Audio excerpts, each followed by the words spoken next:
Welcome to the New World Order Showcase Podcast. Your host, Jill Hart, the Coach's Alchemist.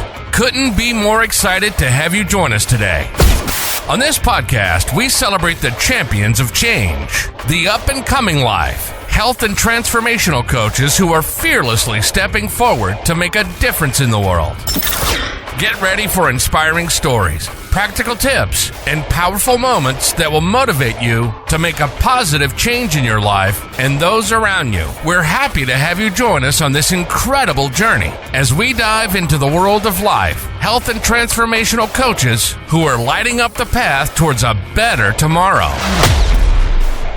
Hi, and welcome to the New World Order Showcase Podcast. Today we have with us Claire Dore, and Claire is the Wild Woman CEO, and she is going to tell us all about herself and what she's doing now and how she's evolving to be the best embodiment coach out there. Welcome, Claire. So glad to have you on the show. Thank you, Jill, and I am excited for this conversation, and how we connected was just brilliant. So I call myself the Wild Woman CEO. I'm all things wild. I have a real sense of aliveness, and I am an embodiment coach. I'm also a multi-author, about to be solo author very soon, as well as a speaker. And yeah, I just love all things like that are ways to express yourself, let's say. And so I actually coach entrepreneurs to, and I don't want to say the F word, but the F word, logic, just doesn't sound quite so good, but anyway. And really coach them to embody unshakable trust in themselves. So really tapping into their power and allowing them to show up in the world as fully as themselves. Yeah, so often we get trapped in the woulda, coulda, shouldas. I know that you talk about women getting, mostly women. I guess men could sometimes fall into this category, but mostly women seem to like put themselves last all the time. It seems like you're trying to help us not do that. Yeah, 100%. I have been on a journey myself with that. And, one of the things that I feel like is part of my soul mission, and really is what my book is all about, is like really deconstructing generational patterns. And for sure, that was one of them for me. Very much part of my conditioning. I was modeled to, put everyone else above the mother's needs. I got 3 children. I was married. I'm now divorced. And, put myself at the bottom of the pile. And what I really, firstly had to unlearn that. And really embody the importance of, by putting myself first, I could just be so much more of service to everyone, not just my family, but also my clients and the world. And I think, when you are very clear on what your mission and your legacy is, it's non-negotiable to actually really take care of yourself and your energy, because, when you do show up, it's fully in your power. And that is just in service to the collective consciousness. Yeah, in service to the collective consciousness. I like that. And it is really a matter of deconditioning, I think, along the way. What is your story? Let's start there. How did your journey begin?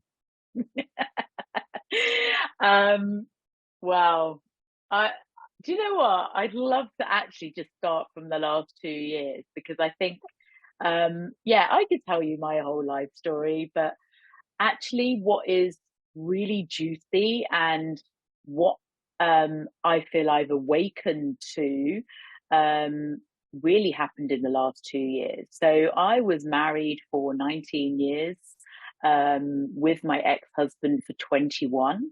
And in July 2021, well, just before that, actually, I had an intuitive hit to lead a retreat. Now, I'd always been in my business coaching one-to-one. And then suddenly, like, this very, very clear message dropped in. And it was like, you need to run a retreat. And it was one of those messages. And I think, when you're really tapped into your intuition, like, your intuition comes with this energy of authority. And, there's courage that is attached to that message, to that voice. And this was definitely that feeling. And it was almost like the fear was there, it was present, but it just like did not get in the way. And literally within 10 days, I'd filled the retreat, sold out. It was so aligned. And in the middle of that retreat, it was a 3-day retreat. So on day 2, something happened in my body, and it was the start of a spiritual awakening. Well, that's what I believed because of what happened after. And so something physically shifted. How I then went home was like, I felt like a new woman. But actually, I was just embodying all of who I was.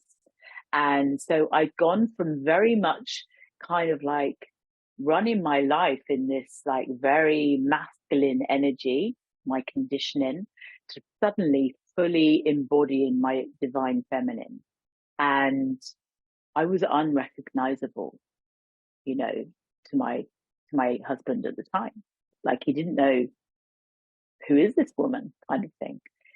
And it became very clear to me, like, on stepping home, that I was going to be leaving him very soon. And I left him that month. Again, it was like a very courageous move. And, the fear was present, but it was just felt like it was a non-negotiable. And so my evolution over the last 2 years is really hard to describe, but it's been dramatic, like dramatic. And the way that I've embodied trust is just on a whole new level. And my book actually is really about my journey through, dating and how it's actually healed myself. But also really breaking down some of these like conditionings that we've all been kind of brainwashed to believe around how a woman should behave. Yeah, that gives you a little bit of an insight into me. Funny how the last couple of years have really been a pivotal point for so many people out there. Women that are just like coming into being who they were meant to be. I can so relate to what you're saying, because it kind of happened for me about that time too. It was about 2 or 3 years ago. I just like everything about me shifted. And it just was like, I was like this before, and now I'm like this. And they're not the same. It's just, and when you talk about the trust and just, you just know, it's a gut feeling. You when you're on the right path, things just seem to be easy to do. And the next logical step comes along, and the information that you need is there. And it's not hard. And for so long, things were hard. It was just like pushing a boulder up the hill every single day. Yeah, I can so relate to that. And I think for me, being in my masculine energy, it was like pushing, forcing, controlling, always on, like no space ever. And yeah, suddenly it's like you're in flow and you have space because you created that, and because your soul desires it, and it allows all this clarity to drop in. So then, yeah, you just have to lean on that trust within. Yeah. Yeah, it's so interesting. So what do you think is the reason for this, and how do you help people? Two totally kind of different questions, I guess. Yeah, I feel I was chosen to be awakened, because I was on the wrong path, because I'm here to do this really huge work. And I see it as, it's really interesting actually. I was doing some journaling this morning, and I had my coaching session with my coach, and there was some stuff coming up around money, like some fears, and it was really interesting, like the shift about, what were my top number one money for fear was, what if I can't publish my book? Like, what if I don't have the money to publish my book? So it was like my fears, I recognized, were all connected to my purpose rather than how they used to be, which was, how will I feed my kids? And like, that is like a tremendous shift. It's almost like I feel so, and Lionsgate has had a massive impact on me. And I think that, that was only like last week. I know when this actually is like goes to air, like it'll be later, but Lionsgate on the 8th of August was a really potent energy this year. And I think, yeah, it was like I was chosen to realign and pick to be awakened so that I could really stand on this global stage and actually make this huge impact that I'm here to make. That's very much my belief. What is the exact impact that you think you're here to make? My legacy is to do with creating freedom. Freedom for people to really be themselves. And how does that look when you express it?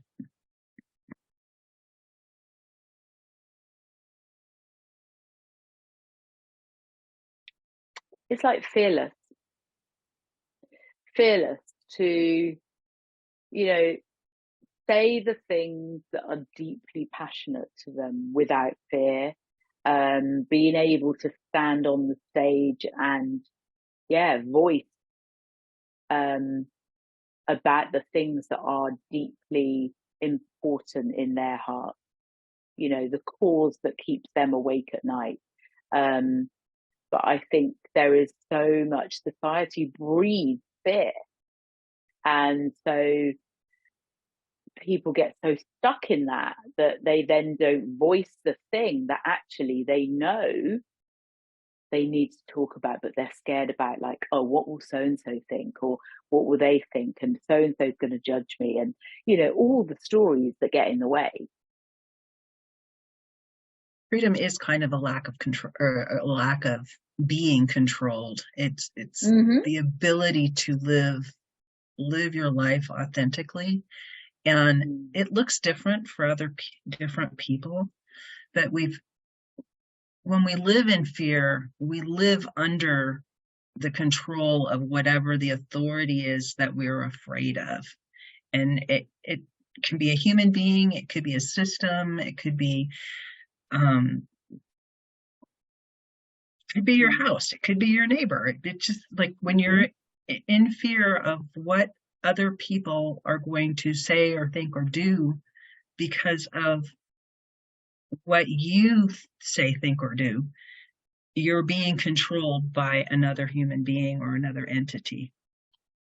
And I think it really is important. And I think now is a time, and it's really a phenomenon over the last couple of years. COVID has done some amazing sociological things, I think, around the world. And one of them was that it just made people question, what is the truth? What is the truth for me? Not even necessarily a universal truth. It's just what do I believe? I've got all this conflicting information coming at me, and do I want to believe? We were given all these choices. Do I want to believe the authorities? Do I want to believe the, wingnuts on either side of the spectrum? It's just like, where do I feel aligned with all of this? And we were asked to really do a gut check, get out of our heads, because we weren't getting the information that we needed in our heads, and get into our bodies and listen to the intuition that was coming up around these feelings, around what was happening. And it has caused a huge shift, and you can feel it. I can feel it anyway. And it's kind of why I do what I do. I used to live in fear that the whole world was being controlled. And I just realized that I don't have to do that.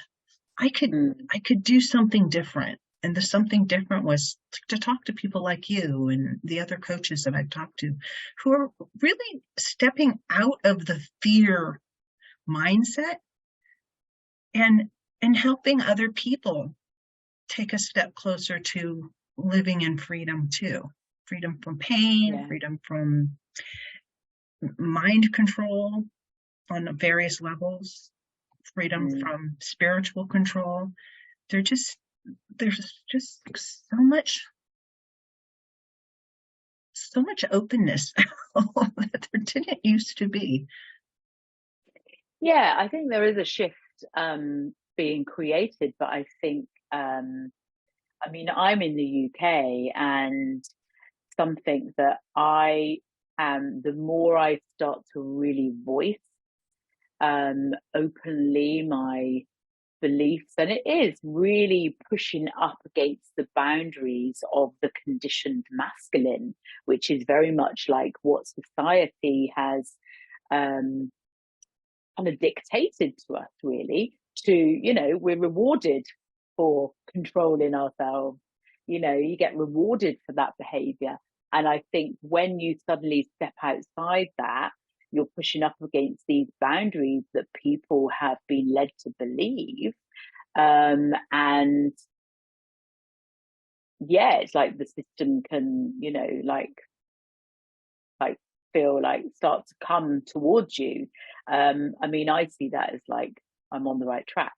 But I've had some situations where, I can see that I am really ruffling people's feathers because I am, like pushing a boundary of theirs, and they are not there. They are like the woman I used to be. So I'm kind of like learning to really sit from a place of compassion and go, I was that woman, who may have judged a woman for being, sexually free or whatever it is, or, semi-naked, like how I tend to show up a lot right now. Yeah. And I think, so I can really see why that is, because it's like, been running through generations. Society wants us to be controlled,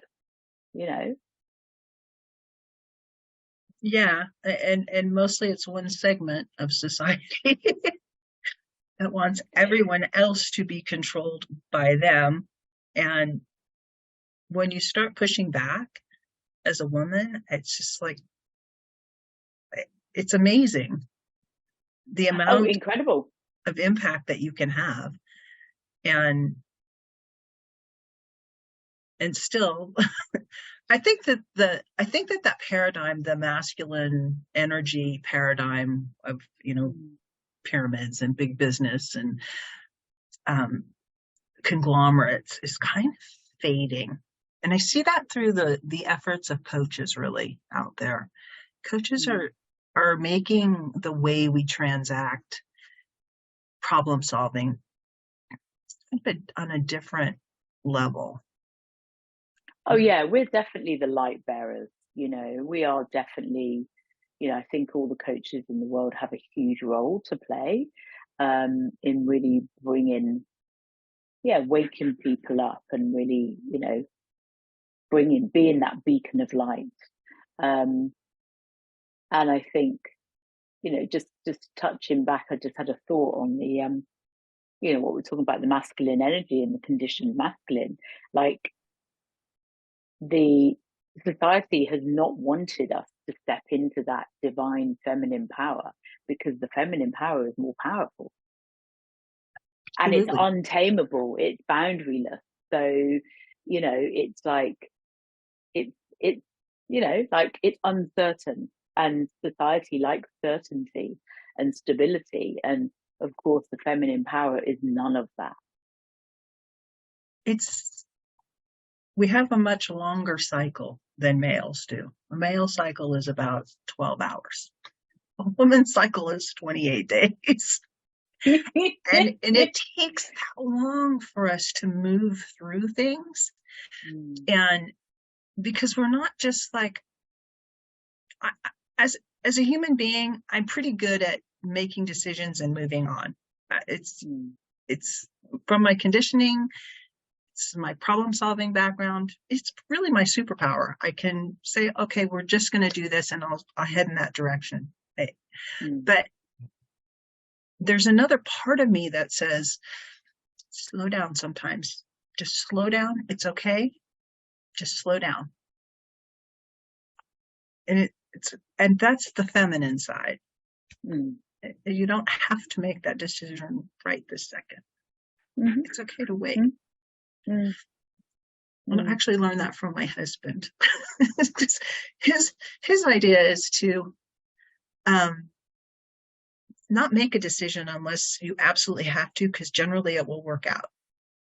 It drives me nuts, but yeah, I think there's so much power in slowing down. Like, that is like the fastest way to drop into your feminine energy.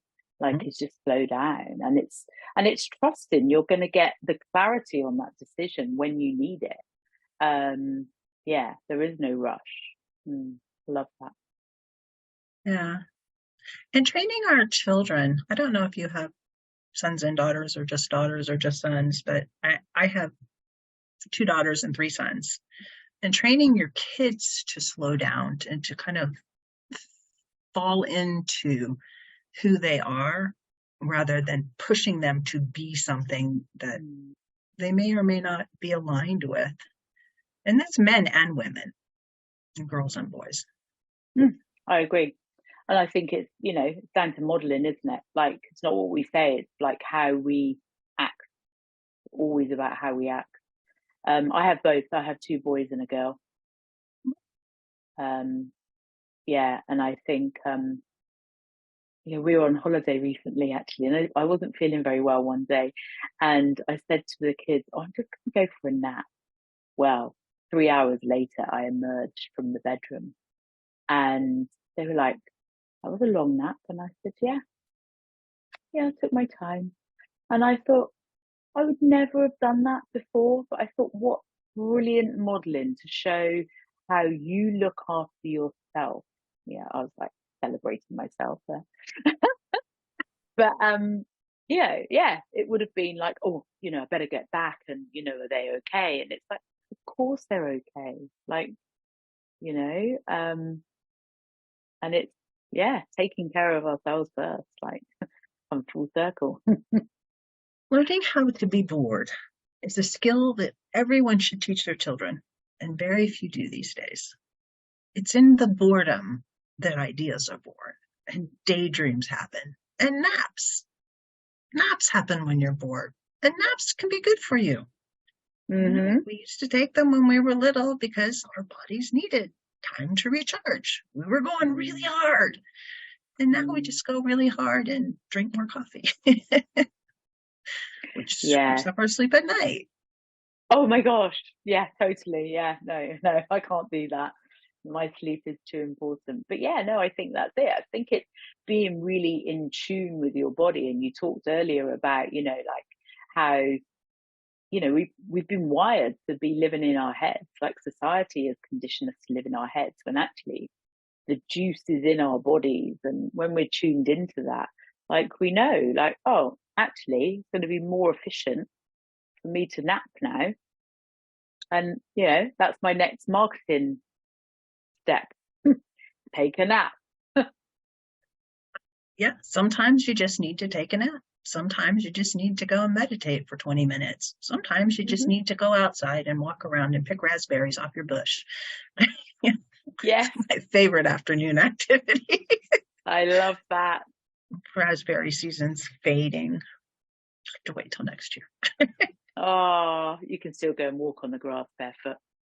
Yeah, I have other things that are coming into bloom now, or into fruit now. So it's fun, and it just like connects you with the earth. And I like to go out barefoot and just stand out there and feel the grass and talk to my chickens. I think that's, it's very powerful. I think just stepping out and being in nature. Even if it's just your backyard, it's connecting. And waking up and late at night when the stars are out, and just stepping out front and looking at the stars for a few minutes and then going back to bed. Like the little things. A lovely thing to do. Yeah. We like to sit out in the evenings and under this tree that we love. It's the linden tree, and it's supposed to be one of the most fragrant flowers in the world. It just smells so good in the spring when it blossoms, but we keep getting eaten alive by the bugs, so we have to stop that for a little while. Oh, that sounds like a lovely thing. So what is the name of this book that's coming out that you're publishing soon? Now, that's a little bit tricky to say because it does have an F bomb in the middle, but I will make it a different title slightly, and you can, it's with the F bomb in the middle, Unleashed. And an ING. Uneffing unleashed. There. Yes, that's right. Yeah. And when is it supposed to be published? When will it be released? So I don't have a publishing date yet. I am working very closely with a publishing agent at the moment, and she is putting together a strategy and will be selling me into various publishers, most likely UK publishers, but the book will go worldwide. Very exciting. That is really exciting. Is there a way for people to get on a wait list to be part of it? Not right now, but that is a great question, and maybe something for me to take away as an action, because I've been on a lot of podcasts, and actually there's been a lot of people asking for that. So maybe something for me to try and organize there. Thank you. Yeah, if you could put something like that together, I would be happy to put the link in the description, in the show notes, because this isn't going to come out until October. Yeah. So we've got a minute. Thank you. Yeah, that would be incredible. Let's do that. And is there one thing that you would like the audience to take away from our conversation today? I love that question. And I think probably the biggest thing that I have had to really lean into is this feeling of surrendering and just trusting my intuition, following the little breadcrumbs and just being okay with not knowing. I'd say that would be it. It's kind of hard for a lot of people just to sit with the uncertainty, but it always works out. It always works really out. does. And I think when you start on the journey, it's just about taking each step as they show up. And I think so often, we've been wired to think about, oh my God, like the big how, the whole journey, like, and what does the whole staircase look like? And it's like, you don't need to know that. It's like the first step, and just take that first step. And it's just like really trusting that voice within. The universe always has a way of bringing what you need when you need it. 100%. Yeah. I was reading something this morning, actually, that was saying, like, the universe thinks it's more important for you to fulfill your purpose rather than keep you comfortable. Yeah, that's kind of a scary I know, talking and I was about like, fear. That's so true. It's like, the universe will take us right to the edge and really stretch us and make us deeply uncomfortable. But it's like what you just said, like, it always brings us exactly what we need at the right time, It's kind of exciting if you can live your life that way, where you're not having to worry about it. It just, it's going to show up when it's supposed to. Mm-hmm. Message for myself, even. Brilliant. Well, Claire, are there any links that you want to share with people, how they can get in touch with you? I think the best way to connect with me is on Facebook, Claire Dore, and that's with an acute on the E, or Instagram and TikTok. I'm the Wild Woman CEO.